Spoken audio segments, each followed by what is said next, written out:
Hello, it is Ryan, and I was on a flight the other day playing one of my favorite social spin slot games on ChumbaCasino.com. I looked over at the person sitting next to me, and you know what they were doing? They were also playing Chumba Casino. Coincidence? I think not. Everybody's loving having fun with it. Chumba Casino is home to hundreds of casino-style games that you can play for free anytime, anywhere, even at 30,000 feet. So sign up now at ChumbaCasino.com to claim your free welcome bonus. That's ChumbaCasino.com and live the Chumba life. No purchase necessary. VGW. Void where prohibited by law. See terms and conditions. 18+.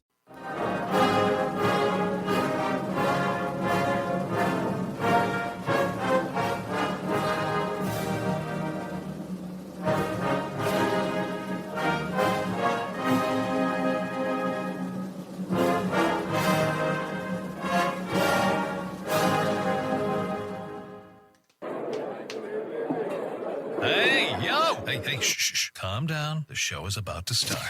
Reese on the radio. Turn it up.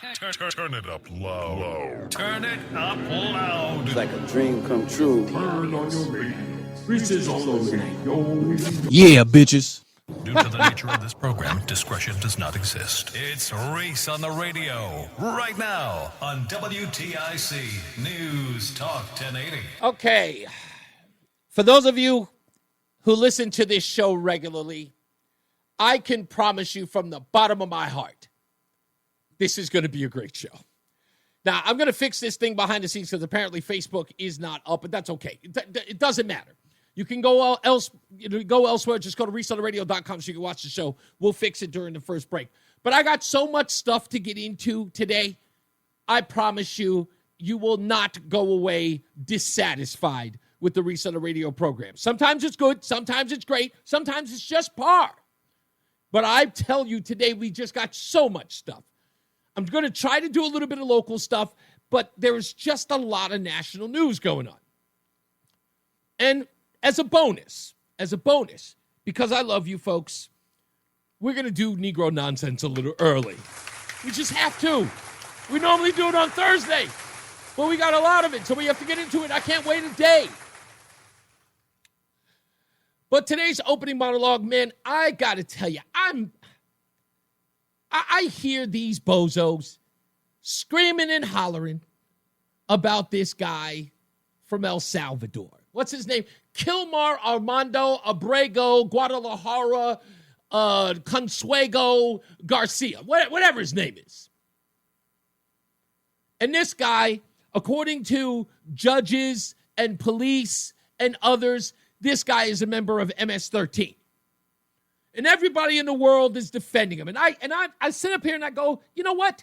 Why do people still trust the left? Why do people trust the left? When they get behind a guy or a gal, every time the left jumps to defend that guy or gal, they always end up eating crow. We always sit back and we laugh. And we go, yeah, remember that? Jussie Smollett, remember that? Hey, remember you guys were raving about Fonnie Willis? Now you got Leticia James. But of course, Kilmar Armando Abrego Consuelo Guadalajara Garcia, they're behind him now. They are making their entire case. They are going to make him the tool that gets them the midterm elections. Oh, but they couldn't have screwed up worse. We'll get to that. But since they're so in the we care about the family mood, I want to take them back through a short ride through history, less than 5 years. And I want to ask everybody on the left, are you really concerned about federal agents coming to people's homes, disappearing them and taking them from their families? Do you really care or not? In my view, I know you don't. You want to know why? Because you never seem to be outraged when there needs to be outrage. Let me give you a few examples. It's just a short ride through history. It's not that long ago. You don't have to go, oh, when was that? No. We don't have to go to the 1990s, to the early 2000s. No. We can go just a few years ago during the last administration. Let me throw this picture up on the screen for those of you who are watching online. That is a picture of 4 elderly women. Let me run through their names for you. Joan Andrews Bell. She was 76 when she got arrested. How about Jean Marshall? She was 74 when she was arrested. How about Heather Adoni? Age 59 when she was arrested. And Paulette Harlow. She was age 75. In order, Joan Bell got 27 months in jail. Jean Marshall, she was sentenced to 2 years in prison. She had 3 years of supervised release, by the way. Heather Idoni, the 59-year-old woman, she got 2 years in jail. And Paulette Harlow, 75, arrested for staging a protest. She got 2 years. All of these women staged the protest outside of abortion clinics, singing hymnals, I might add. They got federal charges on them. Federal charges. These women were hauled down to federal court. And don't forget, you lefties, you love bringing race into the picture. I'd like to bring up this black woman. This black woman's name is Beverlyn Betty Williams. You guys like families, don't you? Well, you separated this 33-year-old woman and gave her some 3 years in jail while she had a 2-year-old son at home. What did she do?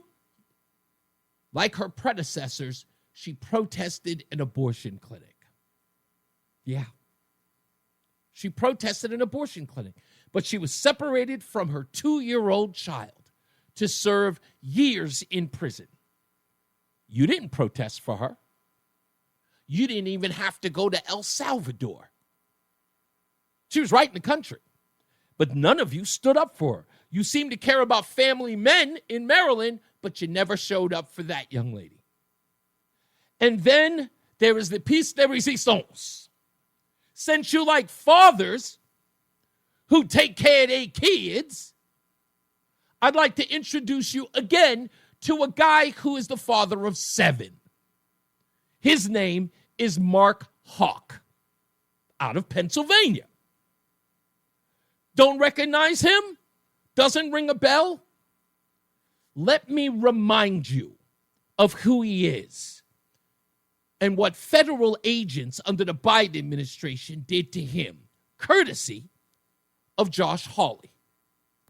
A Catholic pro-life demonstrator, father, was accused of disorderly conduct in front of an abortion center. The local prosecutor, the Philadelphia district attorney, who is a Democrat, a liberal, very progressive, declined to prosecute. There was a private suit that got dismissed. Again, prosecutor did not want to charge him for protesting. Civil suit dismissed by a judge, Pennsylvania. How did the Biden administration respond? Here's how. And then after all of that, your Justice Department sent between 20 and 30 armed agents in the early morning hours to the Houck's private residence to arrest this guy after he had offered to turn himself in voluntarily. Here's the photo. Once again, you can see the long guns. You can see the ballistic shields.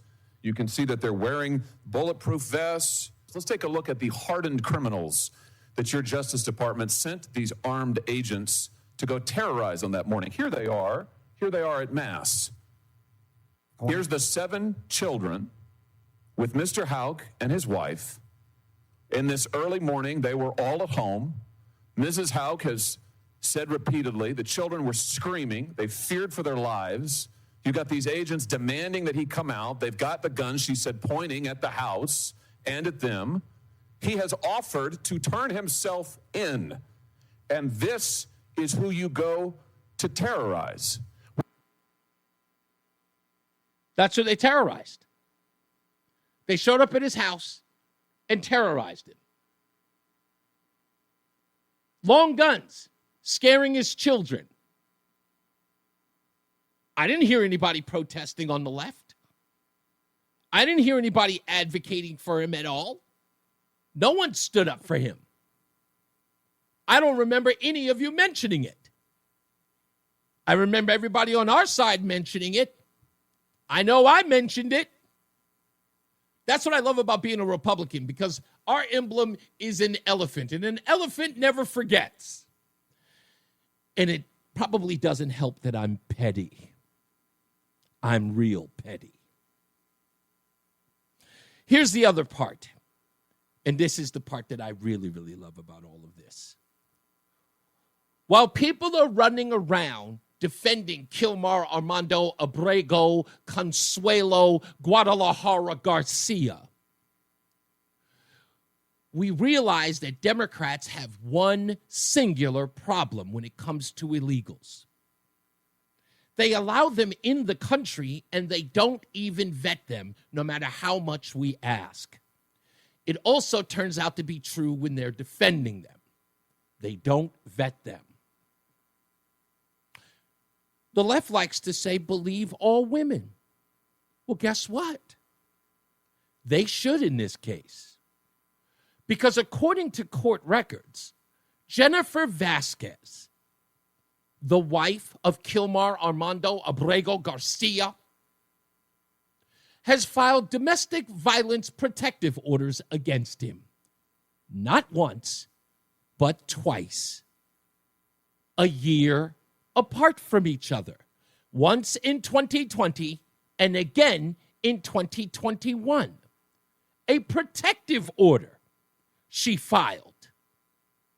So while everybody is rushing, please get him back. Get him back. Go down to El Salvador and bring him back. While she's on stage with her newfound fame and her GoFundMe money, standing up on stage looking like a martyr. They took him. He's a good father. He cares about his keys. It turns out somebody's beating her. And it's the guy that your folks are defending. What are you talking? I don't understand it. Why would you not vet that? Why not look it up? Why get ahead of your skis on this? Well, you sit around here telling the rest of us, they're disappearing people. Sounds like we got the right guy. According to snitches and judges and police officers, homeboy is quite the citizen. Well, he's in Maryland, so he's on par with, people in Baltimore. Someone tried to suggest the other day that the police officer that arrested him, apparently he's got his own legal troubles, which absolutely recants or I guess dismisses anything about Kilmar Garcia. I guess because the police officer's got his own trouble, that anybody he arrested is now, I guess, allowed to go free. Well, if the police officer's past, or his present for that matter, is an indicator of who he is as a man, I would say Kilmar Armando Abrego Consuelo Guadalajara Garcia here should be measured by the same metrics. He abuses his wife, not once, not twice. Are we going to find out that there's far more to this abuse allegation? Is that what we're into now on the left? Are we just bringing back wife abusers, wife beaters? Is this really the guy that you're going to run around standing on? I doubt it. I doubt it. I know that a lot of you are sitting back and going, ugh. And you'll quietly start pretending that you never supported him. This story is going to get bigger. The vetting process has already begun. And sleuths like Andy No, who revealed this, congratulations to him. He is going to do what he always does, get to the bottom of the story. He is like me. Once he starts to see a narrative come out of the left, he knows there's more to the story that they didn't seek. And now we have this. We're going to find out more. And don't worry there, Kilmar Guadalajara Garcia. Just like they do always, Democrats are going to ban you. They'll drop you like a hot rock in cold water, my friend, real quick. They do not care. You are useful. You are a useful idiot to them, and they will bounce. So I don't get it. They should know better, but they don't. It is Ryan Seacrest here. There was a recent social media trend which consisted of flying on a plane with no music, no movies, no entertainment. But a better trend would be going to ChumbaCasino.com. It's like having a mini social casino in your pocket. Chumba Casino has over 100 online casino-style games, all absolutely free. It's the most fun you can have online and on a plane. So grab your free welcome bonus now at ChumbaCasino.com. Sponsored by Chumba Casino. No purchase necessary. VGW Group. Void where prohibited by law. 21 plus. Terms and conditions apply. And I just want to play this for good measure because yesterday, we got a call from, of course, our good friend out of Hamden. He's so concerned about all of these people who say certain things, who then get deported out of our country while they have a visa. They say certain things about Israel. This was a Poetry Night for Palestine event in Dearborn, Michigan. Poetry Night for Palestine. And one of the, patrons of this event spoke to the media. Not the mainstream media, a Muslim outfit. And he got quite comfortable to talk about what folks in Dearborn in this event was really supposed to do, or at least their mission statement.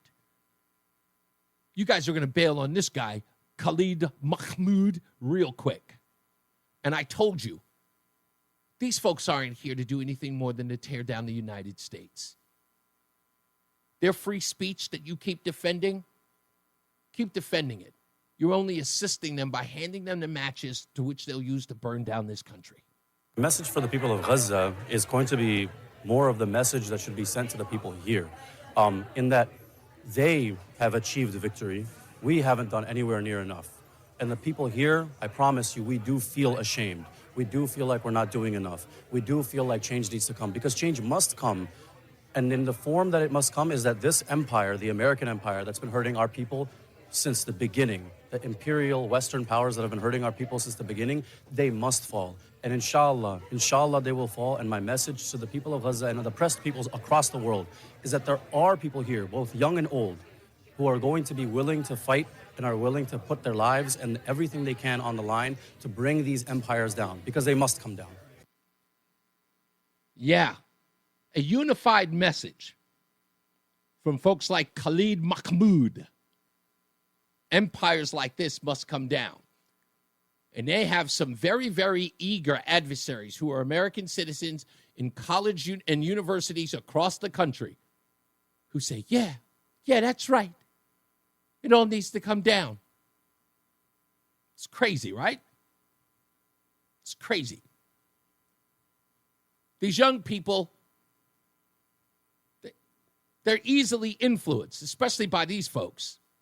Seems romantic and sexy. We're going to take down the government? Sure, absolutely, we'll assist you. And what do you think is going to happen to every one of them? Especially like the gays for Palestine or the women for Palestine. As soon as they assist them in getting their Sharia law, the women will be sitting around and going, what do you mean I have to cover up? What do you mean there's no girls' night? Oh, we tried to warn you, but you know what? We don't know what we're talking about. We don't know it all.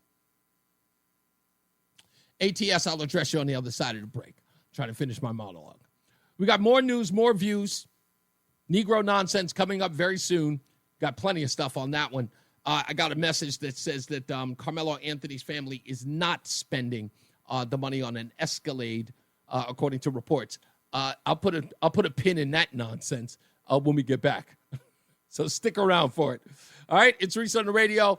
NewsTalk 1080 WTIC. Reese on the radio, making sense of the news. Yeah, even when it makes no sense at all. Now on WTIC News Talk 1080. We're back. It's Reese on the radio on News Talk 1080 WTIC. Just when I do a show like this and I get everything, set and ready to go, audio sound bites, talking. Of course, Facebook unfortunately is down. So forgive me, folks. You're going to have to go in one of the other places, ReeseOnTheRadio.com. Of course, we're on, YouTube. You can go there and log in if you want to get into the chat room. And, of course, we're on Rumble, or at least I believe we're on Rumble. I don't see anything on there. But if you can't, that's where it's going to have to be. So I apologize for that. Nonetheless, go to the Odyssey app or Reese on the Radio or WTIC.com so you can listen to the show until I can figure this out. So I've got somebody in the chat room. Yeah, see, there you go. Rumble's there. I have someone in the chat room who often comes on. I'm not sure who he is. I mean, he's not really revealed himself. He's come here a couple of times, and I appreciate him. Even if he is contrarian to, what I do. I don't, like I said, I hate echo chambers. I never have. I never will. And I love all of you, those of you who agree with me, and I love it when you don't. But, I'm doing Negro nonsense today, one, because I can. Two, because I find it hilarious. I just do. And I know it's controversial. It's part of the reason why I do it. Because, let me start off, just for ATS, who's in the chat room. Let me explain to you. When you tell people where your Achilles heel is, usually people will exploit it. Stop telling people where your Achilles heel is. Worst part, don't be a hypocrite about it. Let me explain. And I've done this before, so I have to do it again, because for some odd reason, I have to give this education or this re-education, as I like to call it because the left likes that. I have to give this education to people in the so-called black community. You either are or you aren't a monolith. I know you are. Please stop telling me you're not. Negro nonsense is exploiting that sort of back and forth, that hypocrisy. Let me explain to you how this works. It's real simple. I know that I am black, but I am Reese on the radio. First and foremost, my personality, who I am, comes over these airwaves before you ever realize or even think about my race. What I think, how I think, and what I talk about, that stuff outshines anyone. Some people usually say, oh, and he's black. It's usually like people don't even think. It's like, oh, and he likes Nikes. It's completely this. Other people, it's the only thing that they identify with. It's the most important part of their identity. It's a fabric of who they are. Usually, in my view, these people lack substance. They have nothing redeemable about them, in my view. If you have to keep pointing out, because I'm black, I'm a black person. I think of it this way. As a black guy. Everything based upon the lens of your race. It means that you see things through that lens. There's nothing unique about you.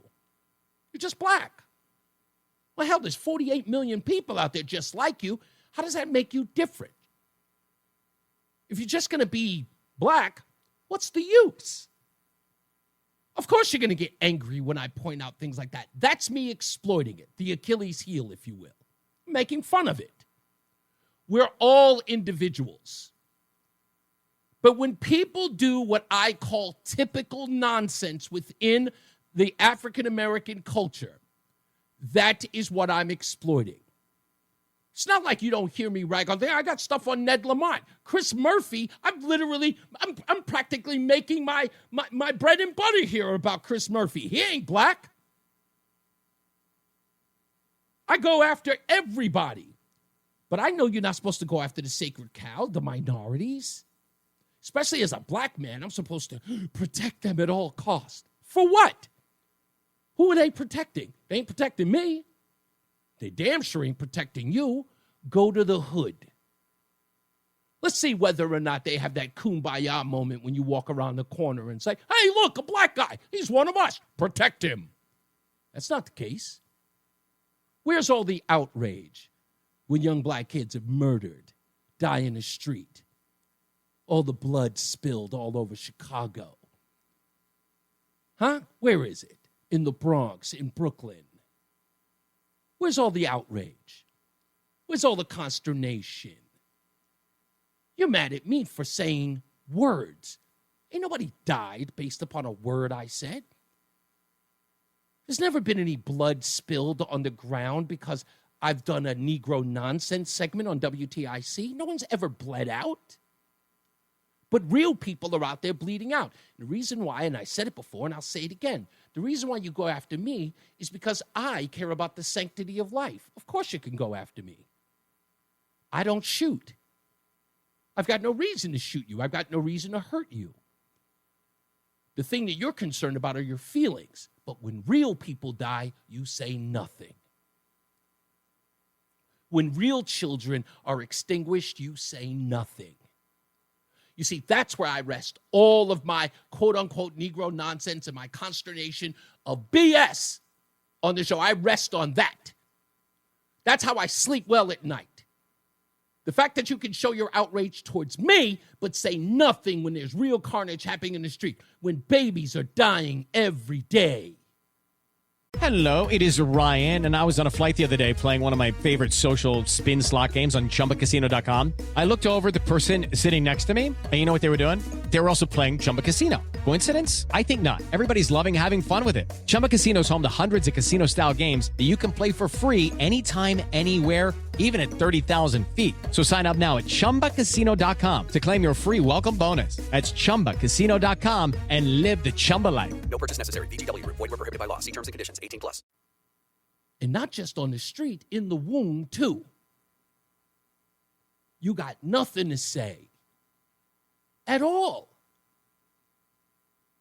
So until you start showing that, the same effort, the same vigor that you do me, I don't care.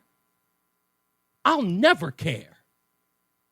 You won't bully me into silence. You won't make me feel bad about it. I look at it and I smile. Now, you want to give me a holler and talk about all the kids you're saving on the streets. If you want to give me a holler and tell me about all the kids you're taking off the street out of the gang culture, you want to show me the lives that you're saving out there. Don't waste my time about a little segment called Negro Nonsense I do once a week. You're boring me. I'm not trying to fit into your club. I don't care about your club. I want nothing to do with your club. Any club that sits idly by while children are being murdered, killed, in the womb, outside the womb, while ghetto personified is being celebrated in your music, you can't touch me. I'm untouchable. So please, with all due respect, let's move on. Find some other patsy that might be influenced by that rhetoric. I've been around for too long.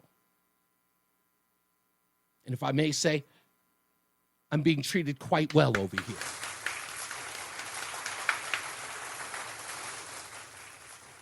And all that stuff about saying that people look at Reese on the radio and might think that I'm a DEI hire, so what?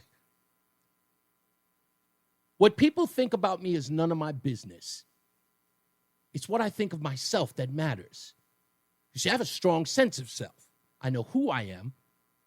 I know what I've been through. I have a very, very good outlook on life, and I know who I am, and I am confident about who I am. It has never been dictated by you or by anybody else. I'm really, really stuck on how much I love myself. And that's all you ever need. Love yourself, and others will follow. I really do love myself. Sometimes, according to my wife, a bit too much. But I do. Not trying to win any awards, not trying to be everybody's friend or pal, who I hope they don't hate me. Don't care. Those who love me do. Those who don't, okay. So if there are people who think that I'm a DEI hire, that's their business. I know better. I'm well aware of my talent. Well aware. Now, To the phones we go. Let's get Nick in Ellington in here. How you doing, Nick? Hey, how you doing, Reese? Pretty good, sir. I just want to tell you that I am so glad that you are on the radio. I love your show. I love you. Thank you, boss. Something, I swear to God, like if I read or see something in the morning that aggravates me, when I tune in, you're covering it, and I love that. And thank you. I just wanted to say, welcome you. I'm a little late, welcoming you to Connecticut or whatever, but I just love your show and just keep doing what you're doing, buddy. Thank you. I do appreciate it. And listen, let me tell you something. What you just said, Nick, is very important to me. I try to explain that to everyone that I get, trust me, and you're not one of the people on Facebook. Please friend us on Facebook if you can. But a lot of people, they send me stories that, they're interested in or something they may have seen. And they'll send it to me and they'll go, hey, Reese, did you see this? And sometimes I laugh when they do. I go, come on, guys. I promise you, I'm doing this job well, and I'm doing it for you. I promise you I'm on the ball. But I appreciate them letting me know because they don't want me to miss anything. Yep. They want me to be on top of it. And I used to take it as, well, what did they think? I'm not on my job? But I realize it's not that. It's that they are in tune with my kind of like news gathering. So it's always welcome. Exactly. So I appreciate the fact that you said that. When you see something on the news, you know that Reese on the radio is going to cover it. Exactly. Yep. And you must have a crystal ball because your predictions, even going back to Kamala Harris and why she was put in and why she wasn't going to win, you're right. You got to give you credit where credit is due. You're always right. It's freaking scary, man. Yeah, I know. Trust me. Sometimes I'm a little scared myself, dude. I promise you. Sometimes I'm a little miffed, which is crazy because that's part of the thing we're going to do today. Was something that I predicted almost 4 weeks ago with the Leticia James story. I've got the audio for that as well, so stick around for that. Hello, it is Ryan, and we could all use an extra bright spot in our day, couldn't we? Just to make up for things like sitting in traffic, doing the dishes, counting your steps, all the mundane stuff. That is why I'm such a big fan of Chumba Casino. Chumba Casino has all your favorite social casino-style games that you can play for free anytime, anywhere with daily bonuses. That should brighten your day a little. Actually, a lot. So sign up now at ChumbaCasino.com. That's ChumbaCasino.com. No purchase necessary. VGW Group. Void where prohibited by law. See terms and conditions. 18+. Oh, definitely. Okay. Thank you, boss man. I appreciate you. All right. Let me go one more. Let's go to Mike in Plainville. How we doing, Mikey? I'm telling you, I'm driving to the gym this morning, and I hear the great sociopathic idea of John Fonfara. We're going to lower your utility rates by 20%. Really? Yo, wait a minute, Mike. Do you know who was? There's a little something wrong with that statement. Do you know who was on MSNBC this morning talking about energy rates and taxes? You will not believe this. Let me play this for you because I knew I was going to get to it. I was going to make it. I was going to make it part of the stupidest thing I read today, but I got to play it now since you brought it up. I could already guess who it is. You know who it is. Listen. Bring it down to size for us. Explain how these tariffs are impacting the residents of Connecticut. First of all, we're a big aerospace state, so when you put tariffs on aerospace parts, we get $3.5 billion come down from Canada. That costs a fortune. When you put a tax on hydroelectric power, that's going to drive up the price of electricity for our homeowners. If you want to put a tax on pharmaceuticals, that's going to drive up the cost of pharmaceuticals, generic drugs for people. So tariff is a 6-letter word for tax. Yeah. And there's a big tax on the people of Connecticut and America. Can you believe this, knucklehead? Tariff is a 6-letter word for tax. Thank you for redefining the word tariff. Exactly. I'm like, dude, you know what's a 3-letter word for tax? Tax. You guys just signed into law a tax to go after 2 ounces of sweetened drinks per unit. Yeah. It's He's going after nickel bags of marijuana, nickel bag Ned, it doesn't end. And I'll tell you what, I wish. I'm 7 years old. I'm glad I grew up in the era that I did because you had to go to school, you had to attend class, get up on time, do your homework, pass your grades, play some sports, be a regular person. Yeah. Now, It's like, well, I don't like the name of this organization. I don't like him. I don't like that. They're good. Oh, it's really convenient in life to change names to everything you don't like. Coward. You got a bunch of cowering little. I can't use the word. Yes, don't use the word. Let me go to a break, Mikey. A bunch of crybabies. God bless you, man. I appreciate you. We got to take a break. We'll be back. More news, more views. Again, this Leticia James story, yours truly, back on March 20th, I predicted this story was going to go somewhere, and we'll play the audio to prove it, okay? If you can't get us on Facebook, folks, you got to go to Rumble, you got to go to YouTube. Unfortunately, both of those are down, all right? So you can check it out, and we'll be back, so stand by. It's Reese on the radio on NewsTalk 1080 WTIC. It's Reese on the radio. Ask your doctor if common sense is right for you. On NewsTalk 1080 WTIC. So, of course, as I was saying in the last break, that I get these links, to stories, because it's like, here's another angle to the story. So I just got this link from TMZ saying that Karmelo Anthony is not using the GoFundMe or Give, Send, Go money on all of these lavish things that his parents are supposed to be buying, like cars and a $900,000 rental and all this other stuff. And it's funny because you read the story and all it says there's no confirmation that he didn't. They're just saying there's certain parameters that you have to follow on some of these crowdfunding sources. So there's nothing concrete that says, it's not being used. Well, that isn't the argument here. And I'll make some do about this or some hay about this later on. So pay very close attention because, again, this is okay. I just want to make this clear before I go any further. And I don't say this to be dismissive.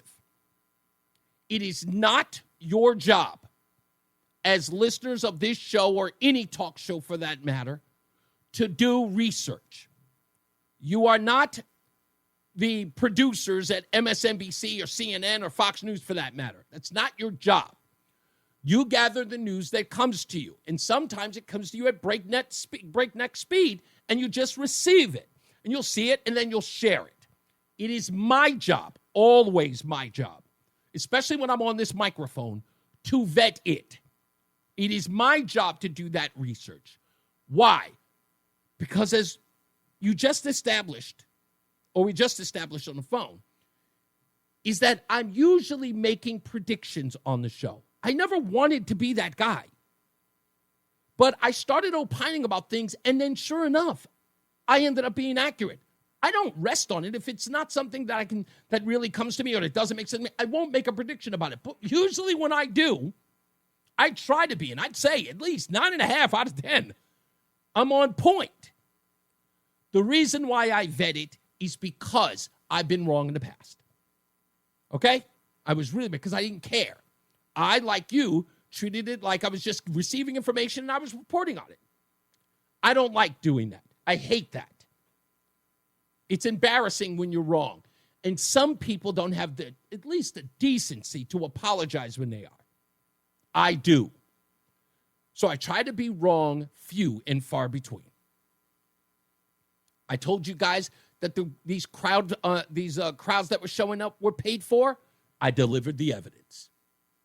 I told you that Kamala Harris's campaign was a joke. It turns out I was true. I told you Barack Obama and Michelle Obama did not want to endorse her. Turns out I was right. Okay? When I come out here and I say something, I'm always going to back it up with the evidence. It's what I do. So you can trust me. But the best part is that I don't take it for granted and I earn it every day because I know I have to. It's Reese on the radio. And don't say we didn't warn you on News Talk 1080 WTIC. I'm still looking up this thing and still can't figure it out, but whatever. It doesn't work today. It doesn't work today. We got plenty of news and plenty of views for you coming up as well. Don't forget, you should check out our good friends over here at Between Rounds, the Bagel Bakery and Sandwich Cafe. If you buy a Reese's peanut butter and jelly sandwich, $1 will go to our other good friends over at Friendly Hands Food Bank. Or if you could just donate to Friendly Hands Food Bank as well. But we want you to get a peanut butter and jelly sandwich. We'll get to the phones coming up in the next break as well. Also, our last but not least caller of the day will win a dozen bagels a month for 6 months courtesy of Between Rounds, the Bagel Bakery and Sandwich Cafe. You can go to any of their locations in South Windsor, Manchester, and Vernon as well. And I think, we're going to see how well we do this month. We've got, we're pretty much in the second half of the month because it's peanut butter and jelly month at Between Rounds. So we got that this week. I'm still trying to get this interview done. I have to pre-record it. I have to work on the date. Actually, I did something. I rode my bike 6 miles yesterday by myself. I had some headphones on, and I just took a nice leisurely ride 6 miles. There's this bike path over by the house, and it's all level. There's no uphill anything, and I just went out. Do you bike ride at all, Roland? I think even the slightest, I do not. You do not. Okay. If anybody knows like what seat cushion is good for a bicycle, if you could send me some of those, I'd really appreciate it. Send it to me at Facebook if you can, to tell me exactly which ones to get, because I'm not going to lie, my tuchus is hurting quite a lot. I have the standard seat on there, and I tried the whole time I was riding yesterday. I go, how do those Lance Armstrong guys do it? Like, do they not get like a kind of a callus, if you will, on your rump doing that? I don't know how anyone can do that for long periods of time. And I'm sure that there's got to be some aerodynamic, some scientifically designed seat cushion that these bike riders buy so that it's not so arduous on your rump. Yeah, those guys don't sit much though. No, I see them all the time sitting. They know where they sit. Let's get to the weather and traffic. Jason Caterina and Mark Christopher's in the BPS Traffic Center. You don't know where to get those seats, do you, Mark? No, but I can tell you that the more you ride, the more your backside is going to get used to it. Yes, exactly. Okay, I don't so know if, it's I don't know because if it's callous or what, but right. You get used to it. So technically, I'm fresh tuchus right now. Exactly, So that's what you got. You got I've fresh developed tuchus. nothing. You need what's the word? You need petrified tuchus. Okay, petrified tuchus. And then you'll feel a lot better. Okay. You'll feel a lot better. Hey, if you're heading into Hartford right now, be on the southbound side of 91. Yeah, I don't know if I want that.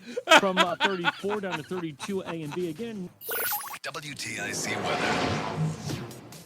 Bro, get yourself one of those cushy beach cruiser bike seats. I mean, seriously.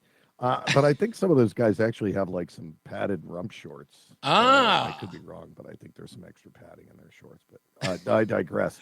Partly cloudy, breezy, chilly for us. President of the Chris Murphy Fan Club, Reese on the radio on News Talk 1080 WTIC. Damn right, Whitey, get it too.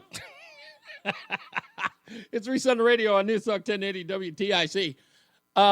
Let's get to the phones. Let's get everybody on the phone lines out here so I can get into the rest of the show because I got so much stuff to get into. It is Ryan Seacrest here. There was a recent social media trend which consisted of flying on a plane with no music, no movies, no entertainment. But a better trend would be going to ChumbaCasino.com. It's like having a mini social casino in your pocket. Chumba Casino has over 100 online casino-style games, all absolutely free. It's the most fun you can have online and on a plane. So grab your free welcome bonus now at ChumbaCasino.com. Sponsored by Chumba Casino. No purchase necessary. VGW Group. Void where prohibited by law. 21 plus. Terms and conditions apply.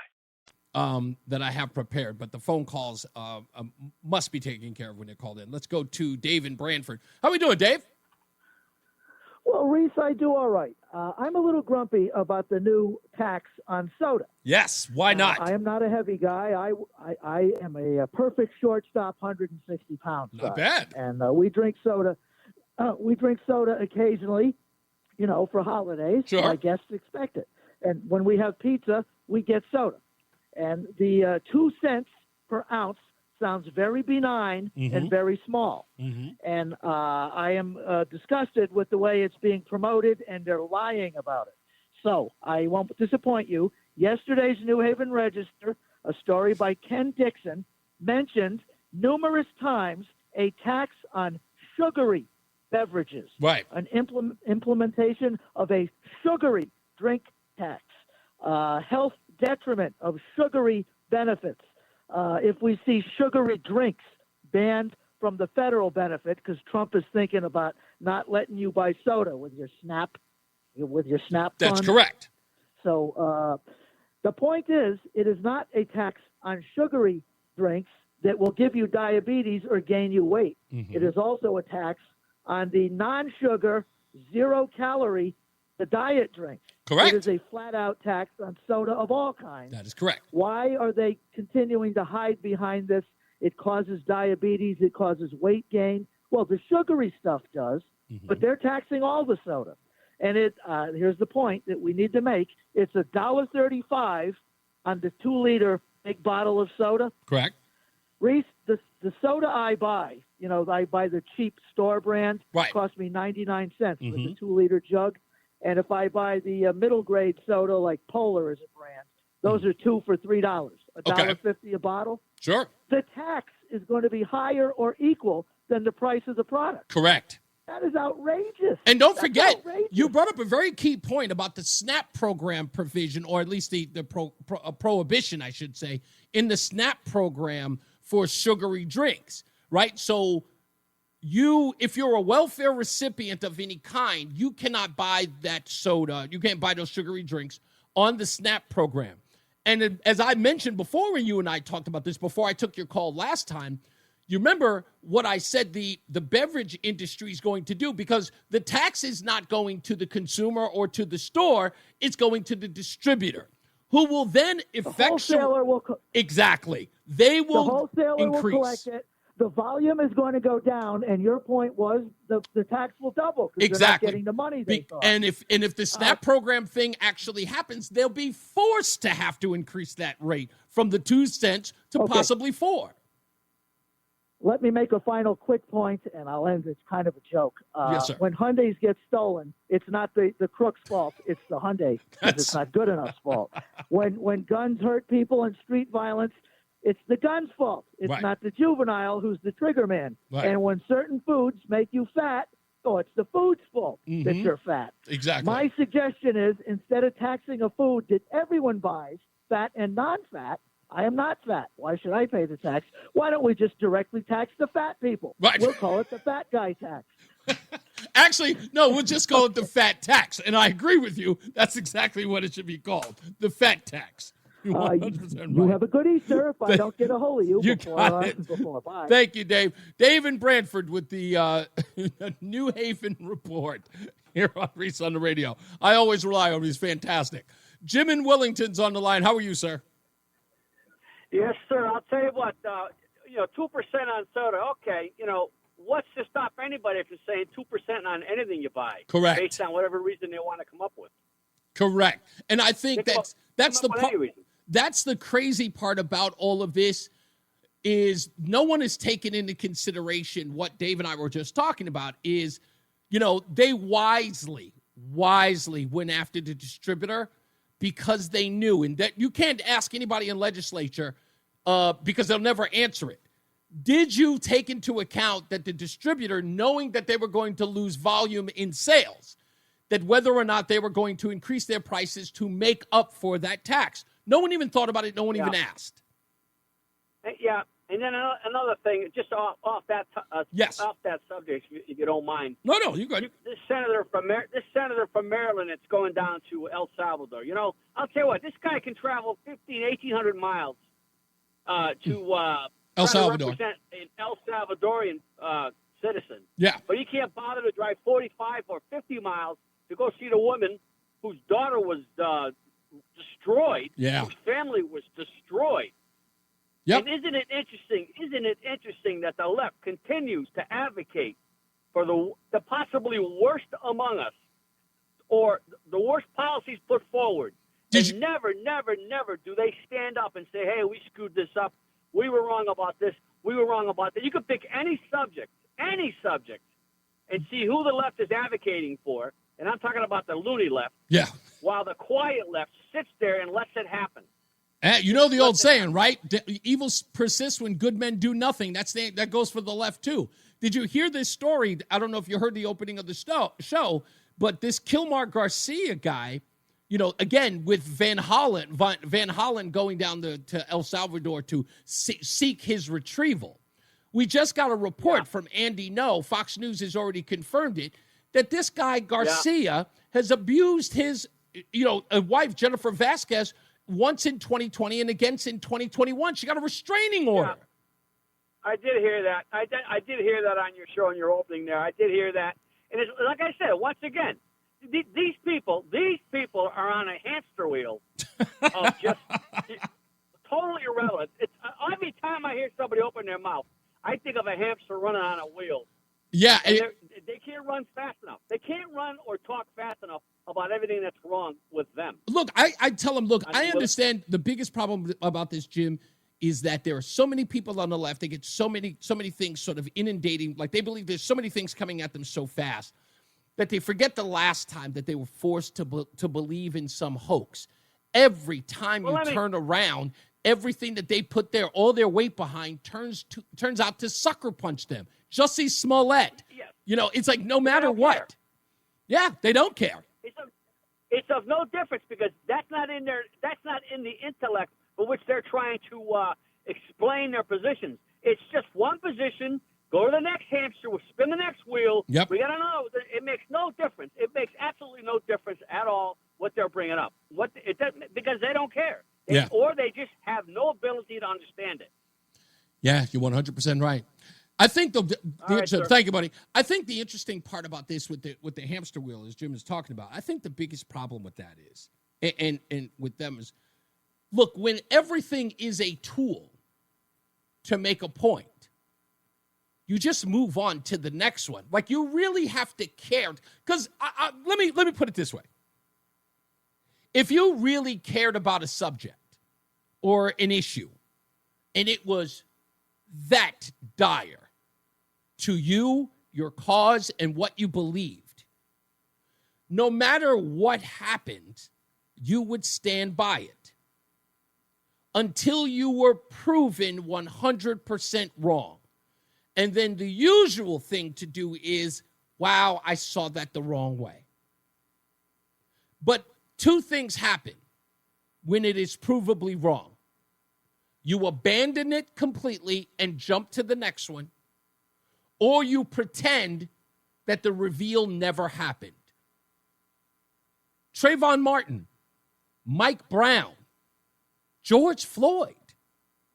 It doesn't matter if the truth is revealed. You take one or two stances. Jussie Smollett, you take one or two stances. You stick by it no matter what. What's my ex-wife used to say that? Deny till you die. Deny the facts till you die. Never let it go. The people who know and who have been hoodwinked, they just abandon it. Never to bring it up again. If you bring it up to them, it's like, I don't want to talk about that. No, why are you bringing that up? They start arguing with you, and then it become very volatile, and so you can't discuss it because they're never going to reveal it. It's like, yeah, I got that wrong. Just admit you got it wrong. And the reason why they can't is because that ignorance, if you will, gives them the opportunity to jump onto the next big hoax. Because if they feign ignorance, it doesn't matter if they're ignorant the next time around. When you say to them, hey, what if this turns out to be a hoax? Well, we don't know if it's going to be a hoax until it's a hoax. And they'll stand with it. They're never around when the dust settles. They just bounce.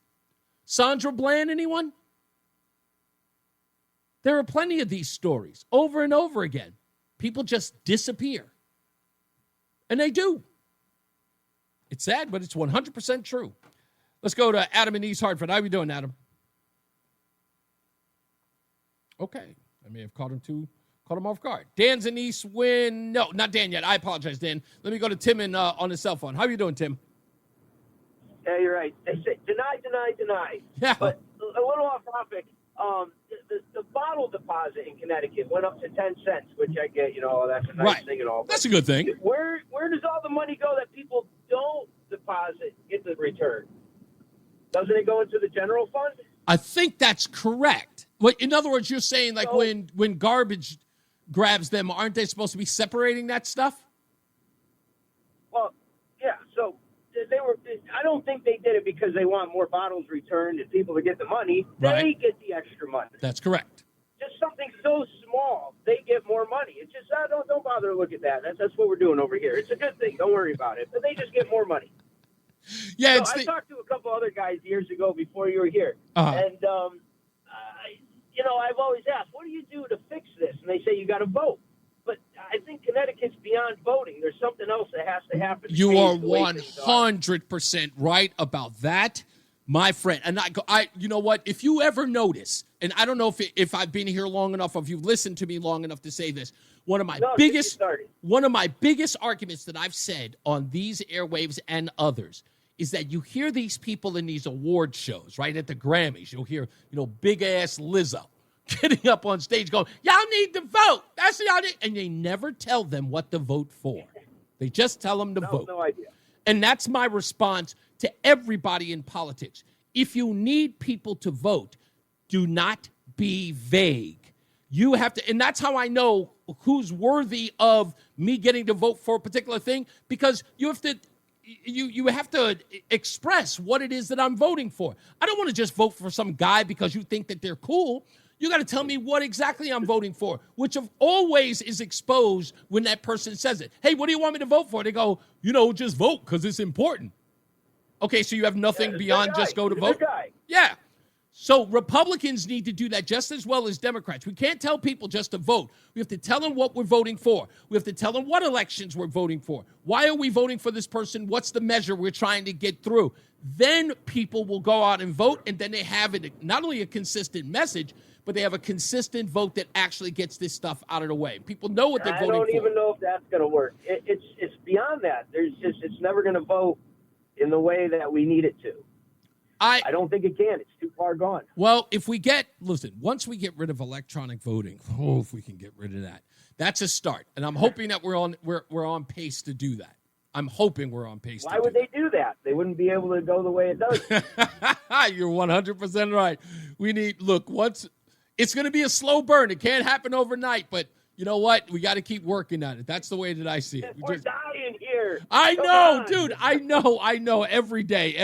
I think about my friend Mark, who passed away before the election, and I always think about him. I go, he never got to see Donald Trump get back in office. But you know what? I will tell you this. I knew in his heart he believed that that day was going to come. So we just got to treat it like, there is no tomorrow.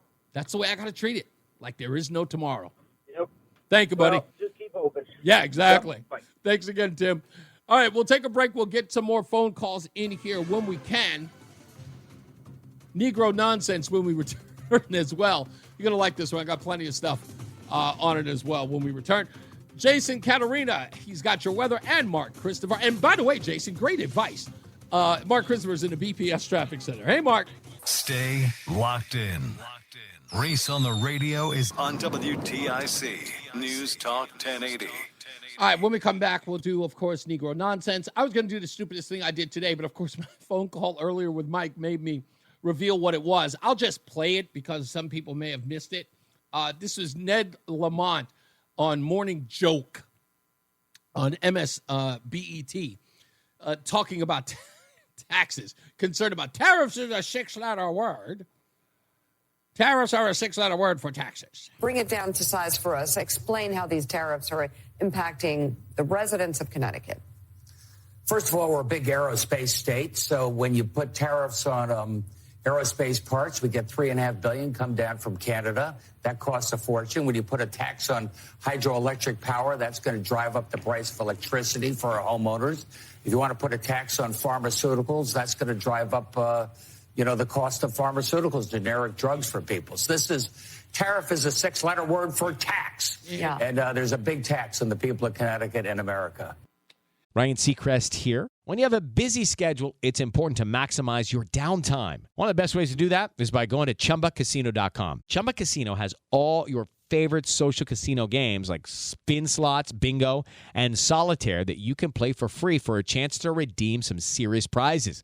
So hop on to ChumbaCasino.com now and live the Chumba life. Sponsored by Chumba Casino. No purchase necessary. VGW Group. Void where prohibited by law. 21 plus. Terms and conditions apply. Yeah, he didn't really have much to offer. It's Ned Lamont, for crying out loud. I mean, I guess he's just trying to get some TV time. Someone in the chat room said that Lamont's probably running in 2028. No, he's not. Despite this 62% approval rating he has in Connecticut, he ain't running. Ned Lamont is not, how do the kids call it? Main character energy. I'm sorry. Sometimes I laugh at the kids' sayings. But yeah, he's no top of the ticket guy. Sorry, he's just not. He's not. That's not my fault. Okay? And I'm not going to say, he looks, he doesn't look the part. He just doesn't. He doesn't. He's great for Connecticut politics, but not on the national stage. They would rip him to shreds on the national stage. So I don't know. If he really wanted to run in 2028, he would tell Chris Murphy, take a seat, and he would be out there. Do you see him out there? Ned Lamont, do you see him out there? There's absolutely no enthusiasm in his voice. He doesn't have that gravitas, I guess the best way to put it. So I don't see that. It's also why you don't see him on television a lot. He appears very awkward. Nothing against him. It's just not his forte. So yeah, talking about taxes on MSNBC is almost insulting. Newsom Lamont 2028. I do agree with that, Richard. That I agree with. He is second fiddle. And I'm telling you, Newsom, even though Newsom is tanking his political career in California, can you imagine just a year ago, he was polling in the high 20%. Now he's far behind people like AOC. He's barely making 3-4%. It's like, boom, just like that, over. Now he could go, don't get me wrong, he could shoot back up, but the LA fires did not help him. It did not help him. And the podcast with the conservative people on there and abandoning, men and women's sports did not help him. So there's no real likelihood he looks good. But if he should he pick that up, start making himself a viable candidate again? I agree with you, Richard. I was the one who called it. You guys laughed at me. It would be Newsom Lamont 2028. The self-proclaimed love child of Rush Limbaugh. They're running a strange program, y'all. Reese on the radio on NewsTalk 1080 WTIC. Negro nonsense. Negro nonsense. Negro nonsense. A story that I told you guys a month ago. Well, just around a month ago. On March 20th, one of the early Negro nonsense, I think it had to have been about the second one, on a Thursday, yours truly brought this story up that very few people, in fact, I only think of one outlet that actually reported on it, which is why I got it. The info was sent to me, and I reported on it, and I even had documentation on the show. You guys remember Leticia James, down there in New York? William Tong was hanging out with her a couple of weeks ago. I don't think he'd want to hang out with her after this story.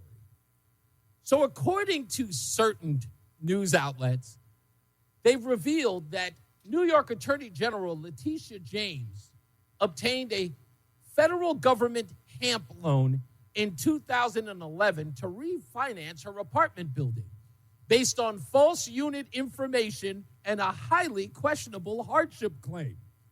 In her loan documents, James claimed her multifamily apartment building at Lafayette Avenue in Brooklyn had only 4 units, even though the official certificate of occupancy indicates that there are 5 apartments.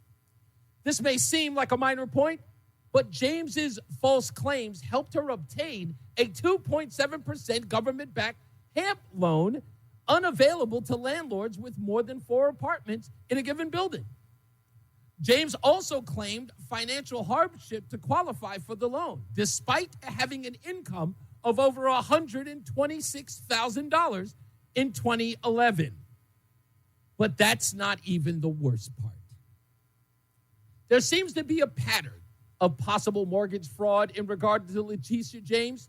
New questions have now arisen about a home that Leticia James purchased with her father, Robert James. According to reports, in the spring of 1983, Leticia James was 24 and living in Brooklyn with her parents. She had graduated from Cooney's Lehman College in 1981. She would not begin law school at Howard University in Washington, D.C. until the fall of 1984. According to New York City Department of Finance records, on May 20th, 1983, Leticia James and her father, Robert, took out a real estate loan from Cadillac Funding, Ltd., for $30,300. But on that loan, it has Robert and Leticia marked as husband and wife, not father and daughter. For the record, Leticia James' mother and Robert's wife's name is Nellie. Oh, Nellie. We actually have a copy of that document. Showed it right there. Told you I had it. March 20th of this year, almost a month ago. Right here. Which clearly says this mortgage is made on the 20th day of May, 1983, between Robert James and Leticia James, comma, his wife. Yeah. Now, yesterday, I was actually setting up for another edition of Negro Nonsense because the other story that had also dropped about Leticia James, which is now nationwide, I had this picture set up for everyone to look for. This is the one that is the most damaging of all of them. This is about a property that Leticia James has in Norfolk, Virginia. And on that property in Norfolk, Virginia, Leticia James, circled if you can see it there in a picture, is hereby declaring that the Norfolk, Virginia address would be her primary home. Now, that would be nothing if somebody's just lying about what their primary home is. But for Leticia James, it's really, really a special kind of stupid. Because there is a document that says that your actual home is Norfolk, Virginia. But if you are an attorney, if you are practicing law, you actually have to state, or there's a provision that must be provided for you that says that as a Virginia resident, you can practice law in another state, right? Everybody knows that. Everyone knows it to be true. But Leticia James, again, in lying, has jeopardized cases that she may have filed as the district attorney or the attorney general of New York City with a primary residence over, 500 miles away? That's a problem. That's a huge problem. And Leticia's going to have to answer for that. I just saw an article in the New York Post that said that reporters were outside of one of her brownstones to get a statement from her. What do you think Leticia James said? Nothing. Nothing. Everything that she has gone after the President of the United States, Donald J. Trump, turns out that she was doing herself. Lying on applications, saying that the unit was 4 residences when there were 5 in order to get a favorable loan. Yeah, the entire case against Donald Trump. The entire case. And now she's gone, mum's the word. Can't keep her from a microphone. Can't keep her from the cameras. She was there every day during his trial. And now, nothing. She's all quiet. Probably because someone knows that they're going down. And turnabout is fair play. So there are people out there who are saying, oh, see, now he's going after his political enemies. Yep. Yeah, I'm with that. 100%. I'm with that. I want every part of that. I want to watch it. I want front row seats. I want complimentary popcorn, the big giant Coca-Cola slushie. Yeah, the real big one, the one that you really can't drink all the way until you drink so much of it, you got to go to the bathroom in 15 minutes. I want that thing. I want it bigger than that. Big gulp, that's a small. I'm there for every bit of that. Hello, it is Ryan, and we could all use an extra bright spot in our day, couldn't we? Just to make up for things like sitting in traffic, doing the dishes, counting your steps, all the mundane stuff. That is why I'm such a big fan of Chumba Casino. Chumba Casino has all your favorite social casino-style games that you can play for free anytime, anywhere with daily bonuses. That should brighten your day a little. Actually, a lot. So sign up now at ChumbaCasino.com. That's ChumbaCasino.com. No purchase necessary. VGW Group. Void where prohibited by law. See terms and conditions. 18+. I want all of them to go down. Her, Fannie Willis, who else? Alvin Bragg. Let's find out what that guy's got into. I want that man caught with illegal donuts. Whatever he's got. Whatever scandal he's got brewing, I want all of that. All of it. Every bit of it. In another story, Karmelo Anthony, the young man who is being accused of murdering another individual, it's now being reported by the New York Post that Karmelo Anthony's family is renting a $900,000 home in a gated community with his family, ended up buying a new car to the tune of $150,000. I believe it's a Cadillac Escalade. And is also using money for security. But, of course, there were other reports that saying he hasn't spent one dime of that. Do you really think that's how it works? Do you really think a guy who has a GoFundMe page, who's pretty much internet popular, with $500,000 in his coffers, has to spend a dime on any of those things? Not at all. Not at all. And that's exactly what's happening. People are up here talking about, it's like, he didn't take any money out of it.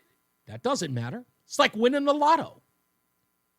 If it's public knowledge that you won the lottery, right now, if you won $1 million and it was public knowledge, it was all over the news, you think you couldn't go out there and get yourself a new home? You're good for it. Of course you're good for it. That's all that is. All I want is for everybody to watch that story, because that's what's going to happen. All of these people who are running around defending that kid, watching these guys take that money that they're trying to give to his defense fund and see that they're driving around in an Escalade, sitting in a gated community, a $900,000 home on their hard-earned money while they're defending him. Go ahead and try to defend that. How did Black Lives Matter work for you when they bought their 9 homes? Huh? What happened then? Anybody supporting Black Lives Matter anymore? I doubt it. When you found out what they did with millions of dollars, was it 90 million? Huh? With your little breadcrumbs that you gave to this family because you thought that he was unjustly persecuted. See what they did over there? See what they did with that money? I don't care if anybody's offended by it. There's a reason why we call it what it is. Negro nonsense. Negro nonsense. Negro nonsense. If you make it about race, so will I. The minute you make it about race, so will I. I try to tell y'all over and over again, stop making it about race.